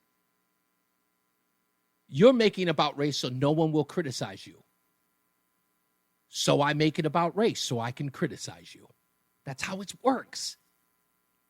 One good hand deserves the other. See, I believe in fighting fire with fire. So if you don't want me to do Negro nonsense, don't make it about race anymore. But that's what they did. Karmelo Anthony is supposed to be a testament to racial justice. Good. That's exactly what I'm here for. Front row seat on that one, too. Front row seat for that. To the phones we go. Let's get to Dan in East Windsor. How are we doing, Dan? Hey, Reese. Oh, man, every time I hear that jingle of Negro nonsense, I laugh my butt off, man. I mean, that's just too funny. I will never be able to hear Viva Las Vegas ever again without thinking about that. I love that. Thank you. That's the whole purpose when I put it together. That's because I love Elvis. You know how much I love Elvis. That's why I did it. I love Elvis so much. But anyway, when I call, in light of all that you're just talking about, what I call about seems trite, but that's fine. I was calling because prior to a couple of breaks ago, the subject of sodas and SNAP was brought up. Sure. And I wanted to point out something. I don't know if you're aware of this or not, and I don't know if it's only in Connecticut or if it's nationwide, but at least in Connecticut, on SNAP, you can get cash back. I've seen signs up in a couple of stores that say no more than $100 cash back on SNAP/EBT. New York does that. So, New York does it. New York City in the boroughs. Yeah, all they got to do is just get the cash back, and they buy whatever the hell they want, regardless of if it's allowed on SNAP or not. Yeah, that's where a lot of the fraud and abuse is the fact that they do that. They found a way. What's crazy about that point, Dan, is and the reason why they allowed it was there were people who are actually giving the card up for cash. Hello, it is Ryan, and I was on a flight the other day playing one of my favorite social spin slot games on ChumbaCasino.com. I looked over at the person sitting next to me, and you know what they were doing? They were also playing Chumba Casino. Coincidence? I think not. Everybody's loving having fun with it. Chumba Casino is home to hundreds of casino-style games that you can play for free anytime, anywhere, even at 30,000 feet. So sign up now at ChumbaCasino.com to claim your free welcome bonus. That's ChumbaCasino.com and live the Chumba life. No purchase necessary. VGW. Void were prohibited by law. See terms and conditions. 18+. And then they changed that to make it a debit card so that you couldn't give up the card, right? So it's like your personal bank card. So now that they do that, they just made it easier for you to just do a cash back, which they should do something about. Yeah. And by the way, as far as the 28 Democrat ticket, I don't know if Gavin Newsom is viable or not. I mean, I know he'll do what he needs to do and he'll move to the center, but nobody's going to believe it. But honestly, I think a more viable candidate would be Josh Shapiro. I really do. I think he will be. It's funny you say that. But the two things play a role in what you say, why he will be viable, but yet will lose. And it's very important because Josh Shapiro, unfortunately, because of what happened to the governor's mansion recently, the person who we just found out who actually set it ablaze is one of these pro-Palestinian guys. He's a Black Lives Matter activist as well. Shapiro can use that momentum as the attack on him that Democrats can rally around, right? They'll immediately see the comparisons to Donald Trump and do that. Unfortunately, the radical left wing of the party will abandon Shapiro because of his Jewish faith. Yeah. I don't know. I just think Gavin Newsom is just so far left. He makes AOC look conservative. I mean, it's Pennsylvania. He's got to listen. He ran in the right place. He won in the right place. But you're right. I don't think Josh Shapiro can run outside of his state. But he's far more charismatic than everybody else who's on the list. I'll tell you that. Thank you, buddy. I appreciate you. Let me. I'm going to take a break and I'll get to the rest of these phone calls. I promise. But I had to get through the Negro nonsense thing. So trust me, we got another hour. We'll get a lot of people on the lines. So if you want to call in, please do. 860-522-WTIC, 860-522-9842. I've got Harry Enton coming up because I get these messages, and you probably get them too. Have you ever received a phone call where somebody says, hey, you have any regrets about voting for Donald Trump? You regret it yet? I figured out why they asked. I figured it out. But I've got Harry Enton on the other side to explain what the number is, what the polling data says about people regretting their vote for Donald Trump. So stick around for that and, of course, your phone calls. No, I'm not. Punch. It's Reese on the radio on WTIC News Talk 1080. Oh, we're back. It's Reese on the radio, News Talk 1080 WTIC. And I appreciate the criticism. I do want to tell everybody I appreciate the criticism. Please, and by the way, look, never hesitate to pick up the phone and give me a call and speak to me directly. I love to have a conversation about, things that I discuss on here. I'm no scaredy cat. When I say scaredy cat, I'm not one of these guys that, throws a stone and hides their hand. I don't say things that I don't truly know. Right? I don't use the word belief. Belief is for people who lack knowledge. Because if you believe it, if you don't know it, you'll believe anything. But when I say what I say, I mean I stand by it. I stand on my two by it. And I can debate it. I'm not like the Chris Murphys or the Lamonts and all the rest of them who, get on the camera in friendly places and spew that, it's this and it's that and that. I go to the opposition and then I have a debate with them. So if you ever want to come at me, and this is, again, just make sure everybody understands this. There's a reason why people don't call me on the phone. There's a reason why people don't reach out to me. Okay? Because if they really, really saw a serious problem with what I'm saying, they'd be able to debate it. But they are afraid of me. I don't know why. Don't ever be afraid of me. Never give me that ground. Don't be fearful. If you believe otherwise than what I spew, come at me with it. Debate me on it. It'll be a fair fight. I'll take all comers. Whatever you got to say, come with it. Okay? Nobody should be fearful about debating me. But once you start doing all that stuff, it's like, you're doing it from the sidelines. And I know you can't debate me. I know you have no conviction in what you believe. Your feelings are involved. Please don't let your feelings get involved. We're grown folks here, all adults. If you lead with your feelings, you fail by your feelings. Just letting you know. And I love you. I love you all, even if you hate me.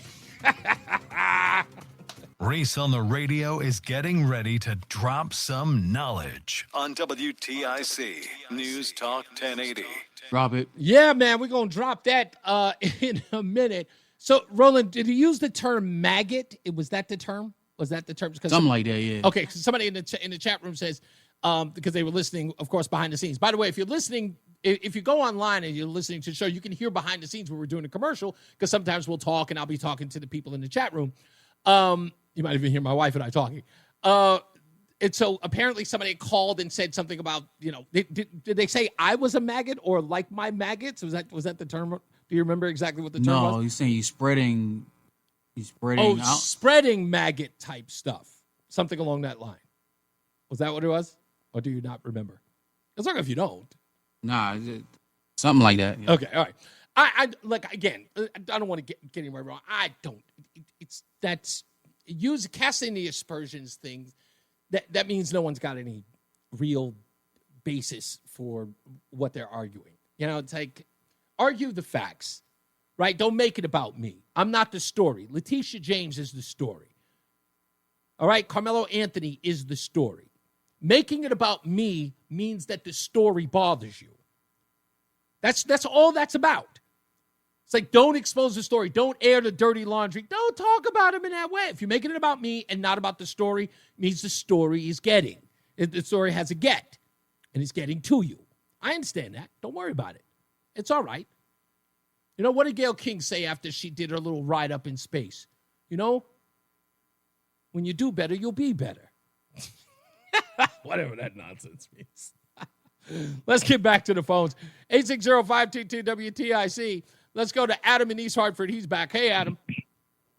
Hey, what I love about you, like I said, that you don't have a chip on your shoulder. No one. Even though there were blacks that were segregated, persecuted, etc. But one thing I want to say, here's an area you might disagree with me on. Okay.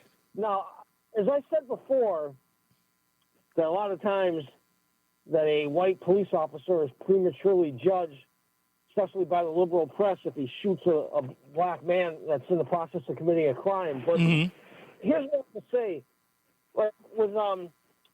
With Anthony Brown, who's the guy that tried to punch out the cop? Oh, Michael Brown. Darren Wilson was the police officer, yes. The reason I saw that as different as Derek Chauvin, the reason being, Derek Chauvin, I thought messed it up for the other cops because the blacks that have been raising heck against cops and rioting and smashed have been quiet for a long, long time.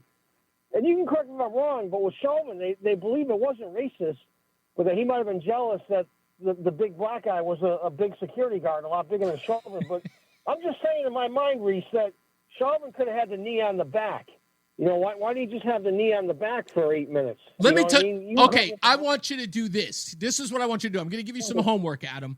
I want you to go see the documentary. Somebody will give it to me in the chat room, but I think it's called Minnesota. What the heck is it?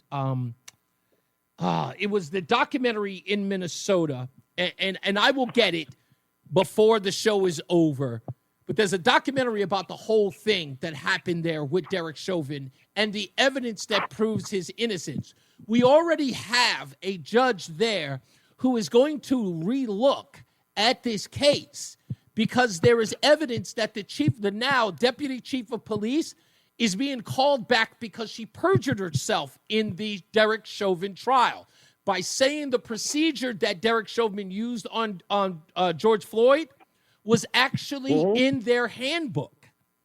There were plenty of people. This documentary exposes that the knee on the back was a part of a procedural thing that police officers should use on an unruly suspect. And he was using it. And Derek Chauvin and his defense team tried to express that, but there were police officers who actually took the stand and they would not fall on their sword. They actually lied on the stand and said that that was not in the rule books. And in fact, the judge in the case kept the rule book, their procedural book, out of evidence in the case. So I'm going to find the name of the case. Make sure you're listening. I'll tell you what the name of the documentary is. Because of that case, it's actually going to be reheard. Go on. All right. Can I say one last thing before I leave? I am going to research that, but the white woman that was police officer that was sexting her boyfriend and shot that nice black guy that was involved with church and everything in Dallas, that was terrible. Hey, look, listen, what I'm saying is that all of these things are incidental, right? I always think about, I'll give you another example. Do you remember when LeBron James tweeted out a picture of a police officer who had shot a black girl as a part of a domestic dispute? The police officer showed up and they was about to take these two girls, off each other who were fighting, and one of the girls ends up getting shot. Well, what we found out minutes after the shooting took place was that the police officer shot the girl who was about to stab the other girl in the fight. Both girls in the fight were black, and the police officer saw that the other black girl was about to be stabbed to death. And because he couldn't get to her in time, he had to shoot her. LeBron James posted a picture of the police officer saying the words, "You're next."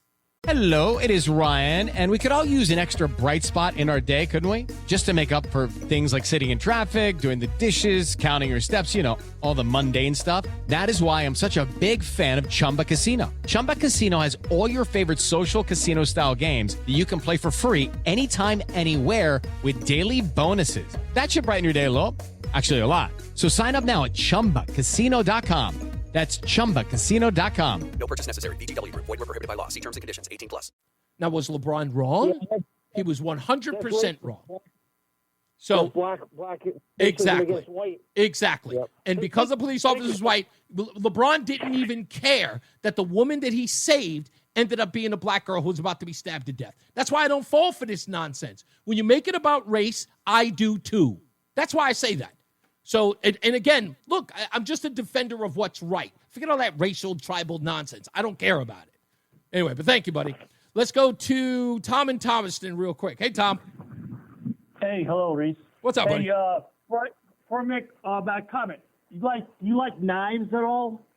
When you say nines, what do you mean? Pocket knives? Oh, knives. Yeah, I don't know. I'm not really ever been a pocket knife guy or a knife guy at all.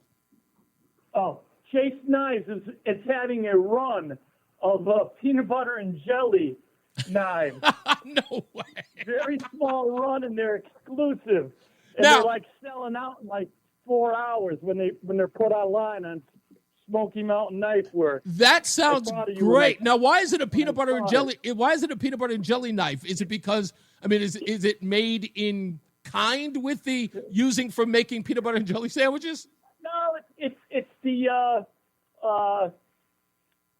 the design of it's kind of a purplish in the middle and tan on each end. Oh, okay. So they just call it a peanut butter and jelly, but I don't particularly like them. But boy, they sell out like crazy on Smoky Mountain Knife Works. That's a big. I know who they are. You know what you're thinking? You reminded me of. Remember, Timberland has those hiking boots, and they're like brown and green. They're like two-tone sort of hiking boots. In the hood, they called that color. They called that shade of Timberland boots. They call them beef and broccoli. That's what I was thinking the way you were describing it. So now it makes sense. I appreciate you, buddy. Thank you, Tom. Let's get to Phil in Marlboro. Hey, Phil. Hey, Reese. Good to talk to you again. Always a pleasure, sir. What's up? I just love your show. I mean, it's awesome. I'm just not up on everything lately because I turned 58 on Saturday. Oh. And I have a 3-month-old.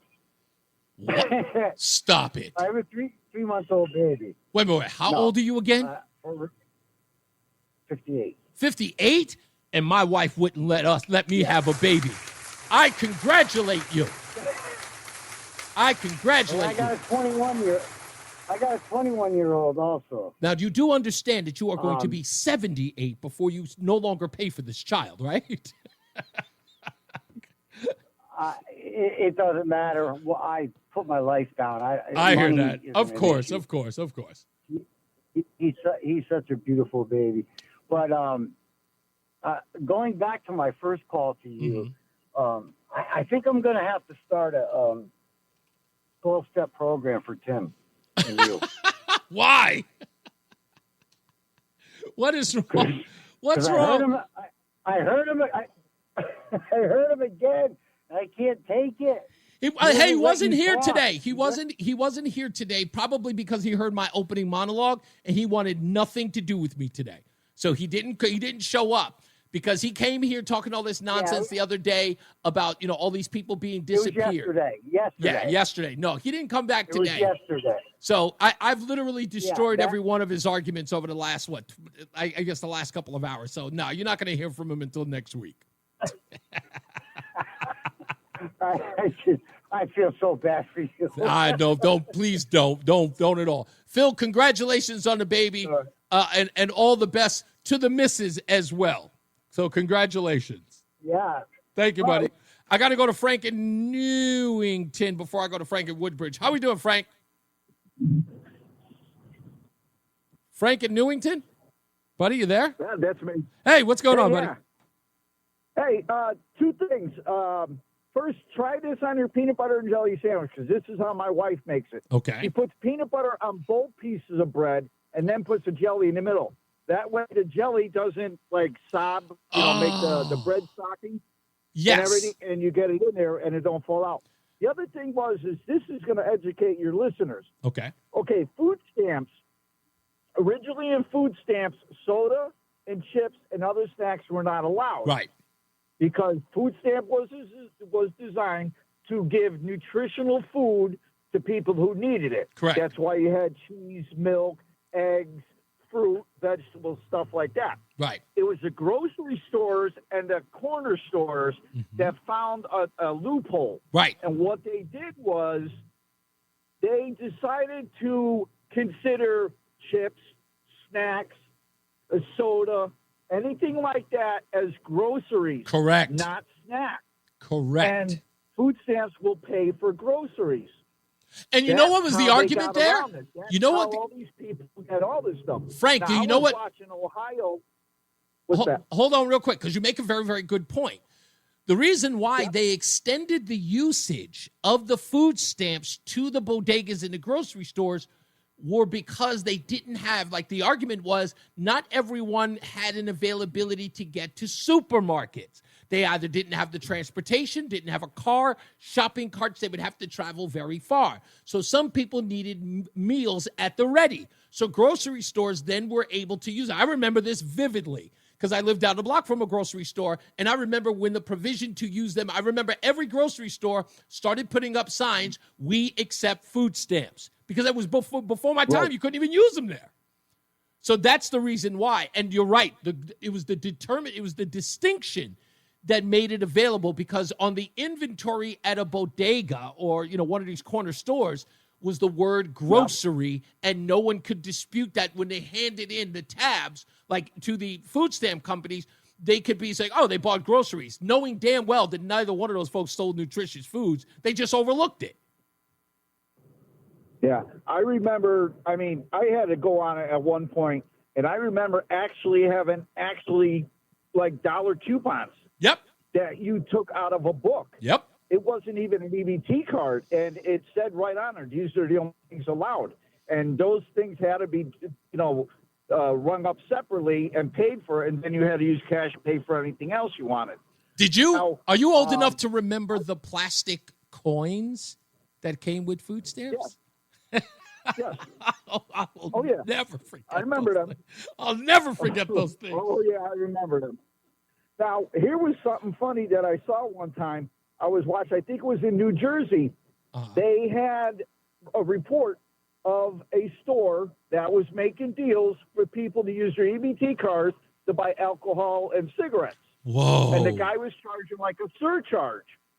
And what he would do is, he'd make it like $25 on $100 or 20, and he would ring up the price of the cigarettes and the alcohol as grocery in the register and everything. And then he would add his surcharge, he would, mathematically on a piece of paper. Right. And that's what he would punch into the EBT terminal. That's crazy, because that right there, that's a price gouge on a food stamp card. So in essence, he first of all, he's cooking the books, right? So if you're buying something that would cost you $50 at that liquor store, he could then mark it as $75 as your surcharge. It's like you knew, and not only that, but what were you willing to do as a person using food stamps or using the EBT card? You say, hey, listen, in order to use that here, you're going to have to take the $25 surcharge. If the person wants to pay it, they're going to give it up because it's not their money anyway. Right. Well, the funniest thing was I was watching it. They had reports, and they were watching this place with state police. They had the guy from the Department of Special Revenue or whoever handles it. Yeah. He was in there. He had dialed into the terminal. They sent the guy in to buy the alcohol and the cigarettes, right? And then they busted him. Gets in the van, right? The cops and the guy walk in, and they're like, hey, you just made a transaction of such and such of money on your EBT card. And the guy's trying to deny it. So the guy pulls out his computer, shows it. He goes, yeah, it's right here. Damn. I got to go, Frank, but I got to go. I apologize because there's a hard break I got coming up. Anyway, no, that's a really, really good story. What's up, everybody? You know who it is. You know who it is. You know who it is. It's Reese on the radio. Frederick Douglass of the 21st century. It's WTIC News Talk 1080. Yeah, there's an extensive article that's in the UK Daily Mail with regards to Karmelo Anthony, the young man who stabbed Austin Metcalf.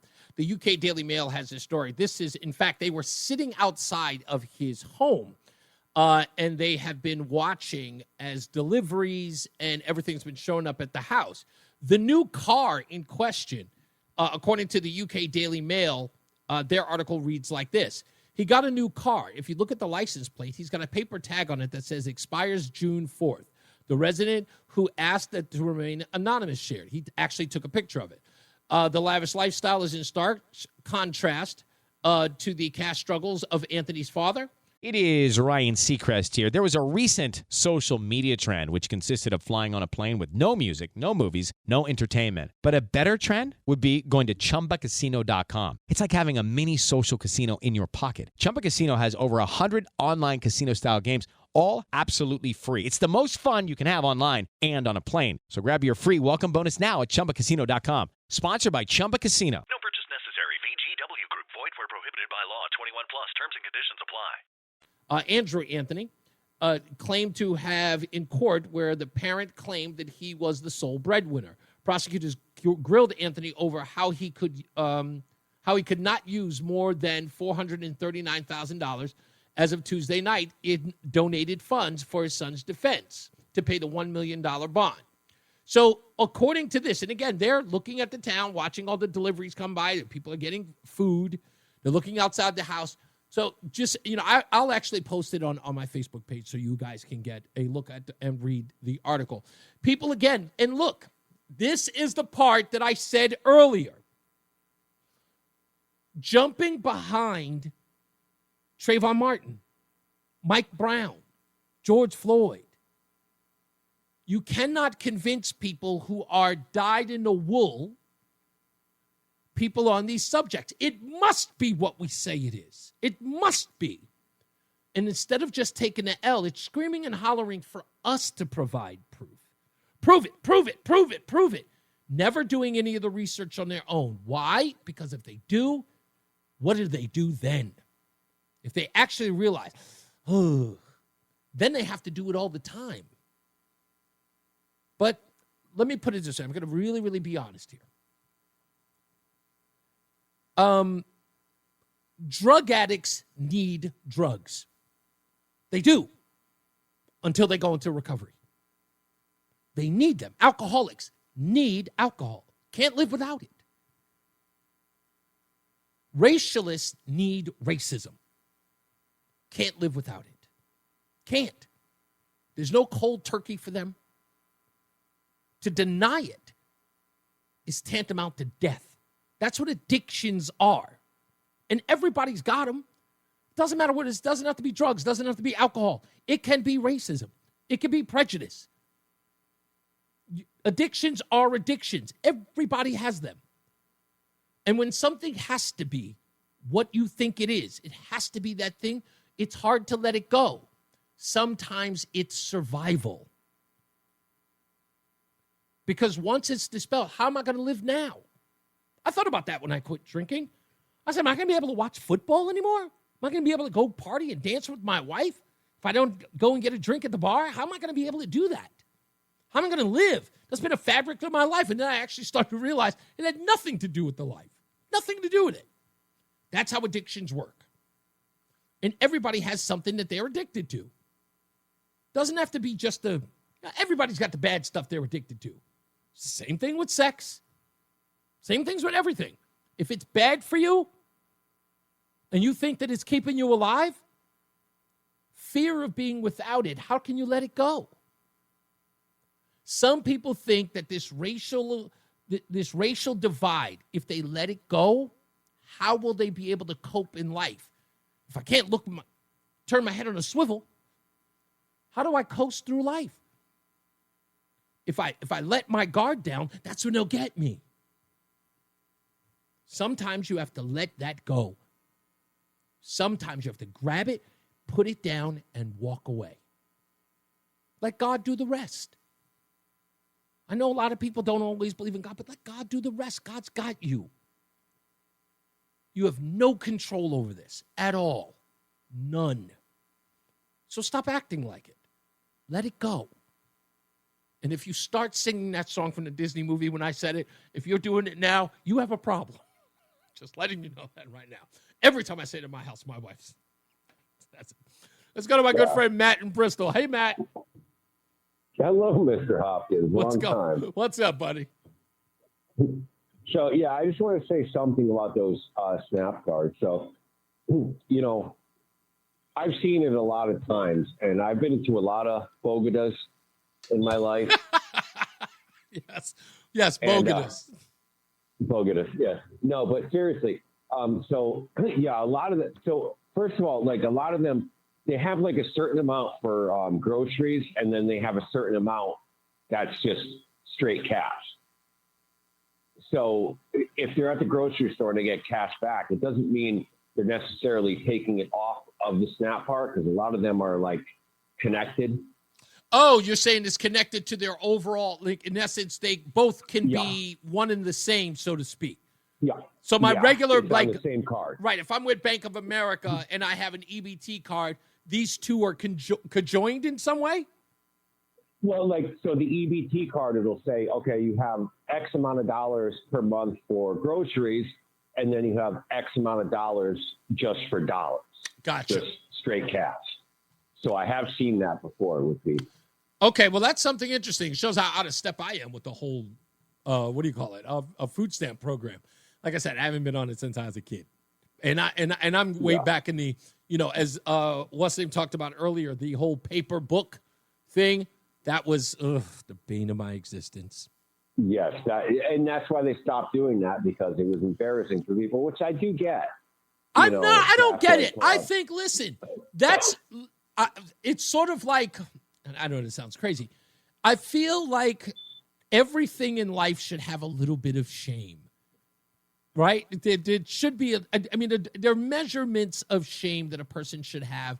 in order to be better, right? Sometimes, as a young kid, I'll never forget the girl who was at the grocery store. My mom sent me to the store, and I had to go get milk and eggs and whatever, and she gave me a booklet of food stamps.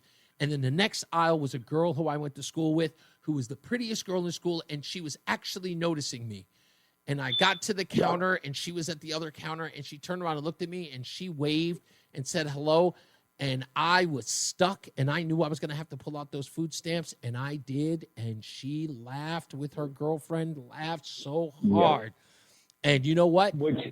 There was no way I was ever going on food stamps in my life after that. And Reese, and that's part of it because you were a child, and you shouldn't have been ashamed, and that's horrible. Yeah, but you know what? I still look back on that story, and trust me, as I was talking about it, I was actually transported back there. I kind of felt like that pride. Like, of course, I shouldn't have felt awful. I was a kid. My mom sent me to the store. But there was something about that just said, I don't ever want to, there are people who are going to laugh at you. But for me, it motivated me to say, I'm always going to work hard. I'm never going to be that person who's on food stamps. Now, it doesn't mean I look down on people who do. It just means it wasn't for me because I understood that shame motivated me. And some people have that. Sometimes shame motivates you in a positive way. Oh, trust me. My whole life is shame. So I'm with you. Poor Matt. I promise you it's not that bad, buddy. But I got your back. I got your back no matter what. Thank you, buddy, as always. You got it. All right, get on phones, 860-522-WTIC, 860-522-9842. Last but not least, caller coming up. So you can win a dozen bagels a month for 6 months, courtesy of Between Rounds. Let me play this piece. My wife, Mrs. on the radio, Roseanne, you might know her. She's going to be back here on Friday for Ladies' Night, by the way, at 5 o'clock. Harry Enton asked a question that my wife's friend Scotty asked her the other day. And he just calls her up on the phone. She wasn't sure why, but he got on the phone to ask her, hey, I bet you regret your vote now. And she was like, why? And she was like, what, all the stuff that Donald Trump's doing? She's like, no. Everything he's doing, I voted for. And then as I'm listening to their conversation, I'm figuring it out.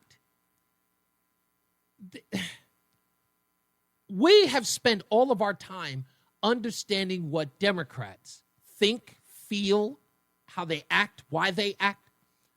They've got no interest in what we think. On the opposite side, they have no interest in that. They've never dove in, never did a deep dive in understanding. They don't understand it. Remember, that's what they think of us anyway, right? They're like, come on, what's wrong with them? Are they crazy? What's going on? They're all zombies. They don't even care to understand what we voted for. All they know is Trump bad. That's it. Trump evil. So they look at everything from their own point of view. This is how they're never going to get out of their own way. Because seeing it their way, that's enlightened. Anything outside of that, mind-numb robot. Even though, truthfully, it's the other way around. So listen, this is Harry Enton on CNN. He is their polling god. Or guru, as it were. So they asked the question, with everything that's going on under the Trump administration, are there any Trump supporters who are regretting their vote? Let's talk about Trump voters and how they feel. Do they regret their vote? I mean, this is the big question, right? I hear all these stories, all these articles. All the Trump voters, they regret what they did back in 2024. I'm here to tell you, very few of them regret what they did back in 2024. What are we talking about? Trump voters looking back at 2024. We got a new poll out. The poll was conducted this month. What percentage would change their vote to a different candidate? We're talking just 2%, just 2%. That's not even a wide spot on the road. And then there's this additional 1% who say they would rather not vote. We're talking overall under 5% might or would have changed their vote, Donald Trump voters back in 2024. And then you ask, okay, the same question to Kamala Harris voters, And it turns out the numbers are rather similar. So if there was a repeat, if folks got to be able to redo their vote that they had back in 2024, would the result be any different? I doubt it would be. I doubt it would be, or it would still be extremely close. The bottom line is, for all this talk of Trump voters regretting their vote, in the numbers, it really just doesn't show up. That's got to be depressing. Hate to be that guy. Sucks to be you, bro. Yeah, we're all in. We're all in. If he is disappointing, it's minute. To be honest with you, I haven't seen anything that I'm remotely upset about at all. That I can say, to be honest with you, I keep forgetting that he's literally got more than 3.5 years left. We're barely 100 days in. We're barely a third of the year in. He's done so much. I got nothing to be disappointed about. He's been phenomenal, in my view. That's all I'm saying. Let's get to our last but not least caller of the day, and it is Jane in Bloomfield. Hi, Reese. Hi, I want to Jane. tell you what my addiction is coffee. I have to have my coffee in the morning or else I can't survive. I know some people who don't. I don't know if you ever seen that T-shirt that says, "Don't even talk to me. I haven't had my coffee yet." Something like that. My wife is like that. Coffee is her thing. I have got to make it. And she will not let anyone else make coffee other than me. So I totally get that. That was a big thing for me. I drank so much coffee. I'll tell you this, Jane. Back in the 90s, I drank so much coffee, I developed an ulcer. I would do 5 16 ounces a day. That's how much coffee I used to do. Yeah. Are you that bad, or Did just you get maybe the jitters? Yeah, I would get the jitters. Do you do that much? How many cups do you have? And do you drink coffee after the morning, like in the afternoon? I do not. I only do it in the morning. But what happened to me one time, and I did not know this, I had some in the afternoon, a couple. All of a sudden, I'm getting the shakes, and I didn't know, and I thought, what's wrong with me? So one of the girls at work said, "Here, eat these crackers. You're drinking too much coffee." And I did. Oh my God, I got so scared. Yeah, I use that right now, and I trust me, I make sure of it. Right now, I won't have any coffee. Once it hits noon, I will not have any more coffee. I treat it like a breakfast beverage from now on. Jane, congratulations. We're going to get you a between rounds, a dozen bagels a month for 6 months, and always thank you for checking out the show. Thank you. You're so good. I enjoy listening to you. I learned so much from you. Thank you so much, Jane. Now that's a hell of a compliment. That's almost as good as a dozen bagels a month. I love you. Let me put you on hold. It's time for me to get up out of here. As I always say, radio is free, so we thank you for paying attention. Remember to keep JC in your hearts and in your minds. Sean Patrick, we love you and we miss you. Remember that panic is not planning, so plan your work and work your plan. Me, I'm Reese on the radio. You have a good night, pleasant tomorrow. Go to Facebook right now, and you can hear that Jackie Robinson story I was talking about with Lori and Glastonbury. So check that out. Jason Caterina's got your weather, and Mark Christopher is in a BPS traffic center. Good night, Mark. Reese, have a great night. We'll see you tomorrow. This traffic report being brought to you by Columbia Implant Center in Manchester. And if you're traveling west... Oh, right, good, sir. What was homeboy's name again? 84 eastbound, moving well now. I gotta reach out to him. Out into Vernon. Damn, I forgot. What are you? He used to be the overnight news guy? That's what he said. Al Smith or some shit like that. Al Smith. Okay, I'll look him up. All right, thanks, boss. Yes, sir. See you tomorrow. You got it. Glastonbury to Marlboro. It is Ryan Seacrest here. There was a recent social media trend which consisted of flying on a plane with no music, no movies, no entertainment. But a better trend would be going to ChumbaCasino.com. It's like having a mini social casino in your pocket. Chumba Casino has over 100 online casino-style games, all absolutely free. It's the most fun you can have online and on a plane. So grab your free welcome bonus now at ChumbaCasino.com. Sponsored by Chumba Casino. No purchase necessary. VGW Group. Void where prohibited by law. 21 plus. Terms and conditions apply.